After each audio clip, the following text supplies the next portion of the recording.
Hey guys, today we're talking about a chess tactic known as the deflection tactic, or sometimes people call it the decoy tactic. It's very common. It shows up in lots of different situations throughout the game, beginning, middle game, end game. Extremely important to know this one. The way that it works is we distract or deflect or decoy a piece that's defending something away so that it's no longer defending or controlling the square that it's controlling. So in this example, you can see that there's some tension between the queens. If I were to just simply take white's queen, white would simply take me. We get a queen trade. The game goes on. It's not anything special for me. However, instead of taking it right away, if I capture here with check, I am deflecting or decoying the king away from defending the queen. White has to either move to f1 or to take my bishop. If they take my bishop, now when I take the queen, it's a free queen because there's no king defending it. So at the basic level, that's what a deflection tactic is. It's very easy to understand. When it gets more complicated is when it's intertwined and intermixed with all these other things going on in the chess game. That's when it can become more difficult. We're going to see that towards the end of the video when we get into the advanced example. So I have a couple of other basic ones, and then we're going to work our way through the intermediate and advanced examples. Let's go. All right, so here's your next example. White has just played bishop to h6, which was a mistake. The question is why and what should we do? Well, if you had a chance to look at that, the only thing defending the bishop is the queen on d2. So if we could deflect the queen away, that might be good for us. And can we do that? Well, we can actually do that by taking the knight. See, white would like to recapture our knight, but if they do, well, now the bishop is undefended, and we simply take it for free. The other line that you should have calculated here is what happens if white tries to trade first, because now if we take, and they would just take, and it's just a trade. However, we have this little in-between move where we can capture the bishop with check, getting an extra piece there, and now when white recaptures, we simply take the bishop back.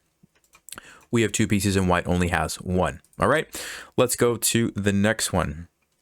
All right, here we go. It's white to play. What is the best move for white? All right, if you had a chance to think through that. So obviously our queen is attacked. You might be tempted to say we need to move our queen somewhere. However, we can take advantage of the fact that the only thing defending this rook is the queen. And so if we can deflect the queen, we'd be able to actually capture that rook. And the way that we can do that is by sacrificing our rook here. Black doesn't want to take us because, like I mentioned, we'll take the rook. We already got the bishop for free. That's just winning a bishop.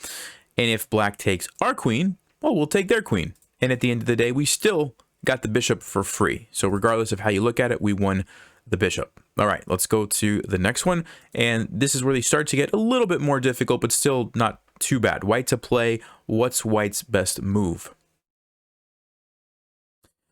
Okay, if you had a chance to look at that, the move is queen to d8 check because the black king is out of squares, right? The rook is covering over here, our queen is stopping these, and because of that, it forces black to block, which sets up the deflection tactic. And so that's why we wanted to go there. And now the deflection tactic is that the queen is defended by the king, and so if we could lure the king away, we would simply be able to take the queen for free. We can do that by bringing our rook down here with check, and black either has to take and lose the queen this way, or they could move up here, but now we've added an extra defender. We can just take here, and it's checkmate. So regardless, it's going to be bad for black. All right. So here you can see it's still a relatively easy position, but we did have to set up that deflection first by going with this check. Okay. All right. Let's go to the next one.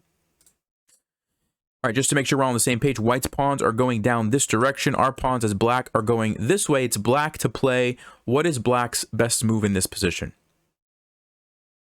All right, if you had a chance to look at that. So this pawn is almost becoming a queen. The king is too far to stop it. However, the knight is a problem because it would just, if we tried to push it, the knight would simply capture.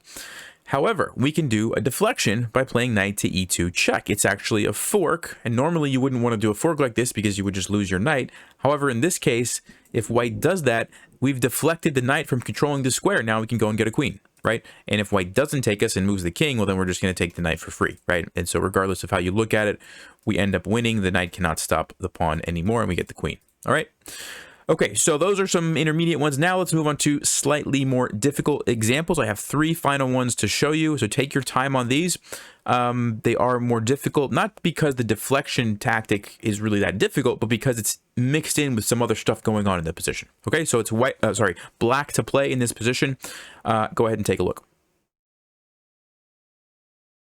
All right, if you had a chance to look at that. So this one is, the deflection tactic is kind of hidden. It's not like super obvious. At least it wasn't to me when I first looked at this position. But essentially, what we're trying to do is create a tactic where our knight hops in and we create what's called a mating net. A mating net is where your opponent's king is kind of stuck in like a certain area of the board and can't get out. And we almost have that by bringing our knight in and bringing our rook down, because the knight would kind of take away these squares and then the rook is delivering the check, and white just doesn't really have any good moves. The problem is that we can't just play knight to e3, or number one, we'll lose our queen, but also white could just take here and get rid of that knight, and it doesn't really work for us. And even if we took here, the king would probably just move and the game goes on. So it doesn't quite work. However, if we capture here first, and now if the rook takes, first of all, we've eliminated the bishop, and we've deflected the rook to where there's no more white pieces controlling the square. And now we can actually play knight to e3, sacrificing our queen, and we do have the mating net that I was talking about. We bring the rook down and look at white's king. It's totally trapped. Only thing they could do is block, and we take here with checkmate, right? So kind of very subtle, right? Like very subtle deflection of the rook here and eliminating the bishop by making the trade. But that subtle difference totally changes how this move just becomes an amazing move that we couldn't play one move ahead, right? And so this is a good point about how like sometimes these tactics are so subtle and they're mixed with so many other things going on that it's really important that you not just learn one or two or three tactics. You want to learn as many different types of tactics as you can so that your brain is going to be familiar with all these different concepts, and then you're able to put them together in these more advanced and difficult positions. All right. And one other thing I should mention, the other option here for white would have been if they take with the king. This is bad for another reason, mainly that we could play queen to c5 check, and the king is going to be forced to go to a bad square. So if you go to g2, you walk into the fork, right? And so if the rook captures, we can simply take. Actually, we can take the queen. That's even better. Deflecting the rook. Here's another example. Deflecting the rook from the defense of the queen.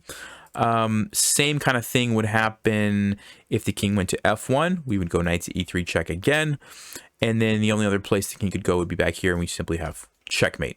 So that was kind of another part of it. And we did see the deflection tactic pop up here as well with the queen capturing the queen. Okay, so hopefully that makes sense. A little bit more advanced, but I want you to really see how these can mix with all these other concepts. So let's go to the next kind of advanced one. All right, it's white to play. What's the best move for white? Go ahead and take a look. All right, if you had a chance to do that. So right now, at this moment in time, there is no deflection tactic. However, it comes up later when we sort of look at some other things that are going on in the position. And what do we notice about this position? Well, black's king looks like it's pretty exposed. Like there's nothing controlling the back rank, which means we have potentially two different options, right? We could use our queen or we could use our rook. And once we do that, the king's going to have to come up, and the pawns are kind of not really defending the king very well, right? And let me just show you what I mean by that. This is the best move. Okay, we bring the rook down. It forces the king to come to one of these two squares. And then we can take advantage, now that we have the back rank controlled, we can take advantage of the long diagonal. Queen to b2. And all of a sudden, black's king is in some real danger. Imagine if they move over, we have a simple checkmate. Okay, so that's one idea. Now, notice deflection tactic has not shown up yet. So this is just some other stuff in the position. If they go here, there's a couple of good moves, but h4 is the best, just creating a mating net, like I talked about before. Again, now we are threatening checkmate, and it's very difficult for black to stop that. And so you can see how black is getting into trouble. Now, there's one defensive move here after queen to b2 that looks pretty good for black, and it's queen to f6. Shuts down the diagonal, offers a queen trade, or we can move and then black's going to go on the offensive with their rook, right? However, this is where the deflection tactic shows up. Rook to g8 check, right? And so black's forced to either take or move the king, and then we take the queen. So you can see how it was just one small part of this position where there was all this other stuff going on with the, attack on the king and the checkmate threats.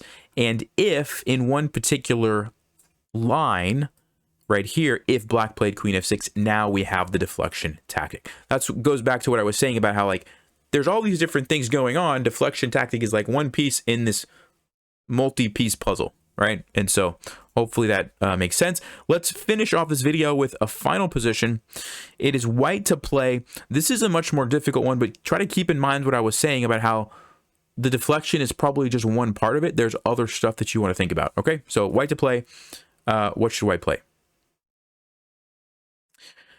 All right, if you had a chance to look at that. So the best move for white here is actually rook to d7. And despite the fact that black has the queen, white has a lot of pieces around black's king. And that's what rook to d7 tries to capitalize on. You're essentially, I've used this term before already in this video, you're creating a mating net. You're trying to checkmate the king using your pieces to sort of trap it. And you can notice it's almost checkmate already, right? We have to figure out a way to put the king into check. Something like g5 maybe is an idea. So after queen takes c3, we would play g5 check. Unfortunately, black has this move.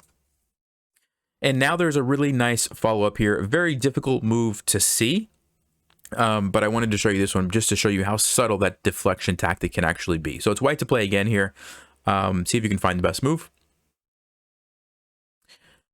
All right, if you had a chance to do that, the best move is rook to d3. And at first glance, the first thing we need to talk about is, wait a minute, why are we giving away our rook for free? Here's actually an example of a deflection tactic where we're trying to deflect the queen onto that square. We want the queen to take us. Why do we want that? Because we have this move, check, and we're skewering the king. So here's another tactic, a skewer, that's combining with the deflection, deflecting the queen onto this particular square to where we would simply take it. And then we have the pawn that's going to go, right? The other part of this is that if the queen doesn't take us, and let's just say, I don't know, what's a good move? It goes over here. We have another follow-up. If you'd like to pause again, a very difficult move to find. Well, if you had a chance to look at that, the move is e4 check. And again, we have the same idea of we're trying to deflect black's pieces onto that square. If the queen takes, again, we have the same idea. We're going to go here and win the queen. And if the king takes, this is what's so beautiful about this one. Bishop to h7 is actually checkmate.